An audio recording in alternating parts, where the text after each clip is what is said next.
नमस्कार, स्वागत है आपका हमारे YouTube चैनल में। हिंदू धर्म में रविवार का दिन सूर्यदेव को समर्पित किया गया है। मान्यता है कि सूर्य ही एकमात्र ऐसे देव हैं जो नियमित रूप से भक्तों को साक्षात दर्शन देते हैं। व्यक्ति के जीवन में सूर्य का बहुत बड़ा योगदान होता है। कहा जाता है कि यदि कुंडली में सूर्य की स्थिति मजबूत है तो व्यक्ति को जीवन में खूब कामयाबी और यश की प्राप्ति होती है।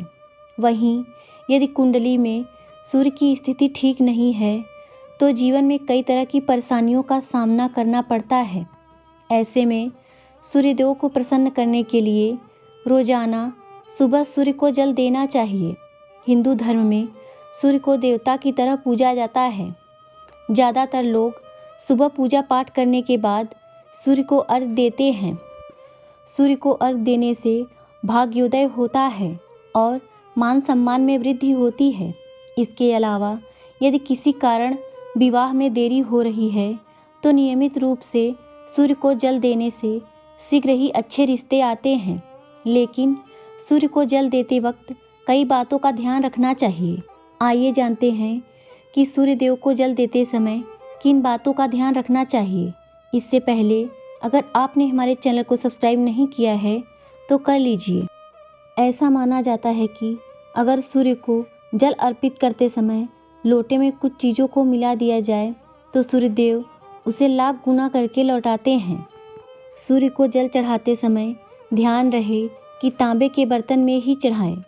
तांबे को हम सूर्य से जोड़ते हैं। अगर आप तांबे के बर्तन में सूर्य को जल अर्पित करेंगी तो आपको बहुत ही फायदा मिलेगा। साथ ही इस बात का ध्यान रखें कि सूर्य को अर्घ देते समय जो जल गिरता है वह तुलसी के पौधे में ही गिरे तो बेहतर होगा।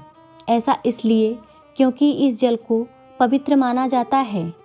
पहले ज़माने में लोग जब जल चढ़ाते थे तो वह नदियों में मिल जाता था, लेकिन आजकल के समय में घरों के पास नदी नहीं है तो आप तुलसी के पौधे को रख लें और जल ऐसे चढ़ाएं कि जिससे वह तुलसी के पौधे में ही गिरे। साथ ही सूर्य को अर्घ देते हुए तांबे के बर्तन के अंदर चावल रखें, क्योंकि चावल बहुत शुभ माने जाते हैं। जब भी हमारा कोई भी शुभ कार्य होता है, जैसे माथे पर सिंदूर का तिलक लगाया या गृह प्रवेश या लड़की की विदाई आदि, इन सभी कार्यों में चावल बहुत महत्वपूर्ण माने जाते हैं। हमारे हिंदू धर्म में चावल को बहुत महत्व दिया गया है। सूर्य को अर्घ देते समय जल में 2-3 दाने चावल के डालें। ऐसा करने से सभी तरह की सुख सुविधाएं मिल सकती हैं।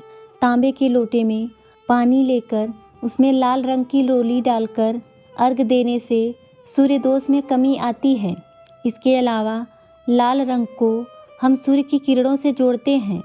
लाल रंग की रोली सूर्य को जल चढ़ाते समय डालने से हमें बहुत ही लाभ मिलता है।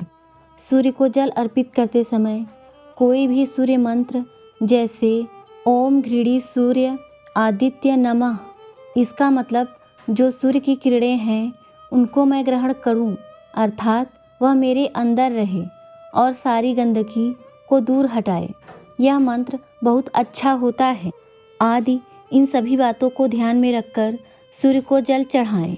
धन्यवाद।